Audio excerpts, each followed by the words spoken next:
Hello friends, તો આજે આપણે બનાવીશું પાલકના એકદમ ટેસ્ટી પરાઠા. તો તમારા બાળક બી પાલક ના ખાતા હોય તો આ રીતે એકદમ ટેસ્ટી પાલકના પરાઠા બનાવીને આપશો તો ચોક્કસથી ખાશે. તો આપણે અહીંયા 50 ગ્રામ પાલક લઈ લીધી છે અને ધોઈને એને બાફી લેવાની છે આપણે.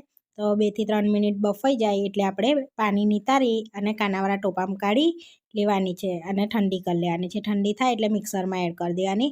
1 ઇંચ આદુનો ટુકડો, તીખાસ પ્રમાણે લીલા મરચાં એડ કરીશું, અડધી વાડકી ધાણા, લીલું લસણ અને સૂકું લસણ એડ કરીશું, જીરું અને હિંગ એડ કરીને પાણી વગર એને પીસી લેવાની છે. પીસાઈ જાય એટલે 2 કપ આપણે લોટ લેવાનો છે, એમાં મીઠું એડ કરીશું, થોડો અજમો એડ કરીશું, 2 ચમચી તલ એડ કરી અને મોવન માટે તેલ એડ કરી દેવાનું છે અને પાલકની પ્યુરી બનાવી હતી એ એડ કરી દેવાની છે. બધી જ એડ કરી દેવાની છે. પછી થોડુંક પાણી લઈને સરસ એવો લોટ બાંધી લઈશું આપણે.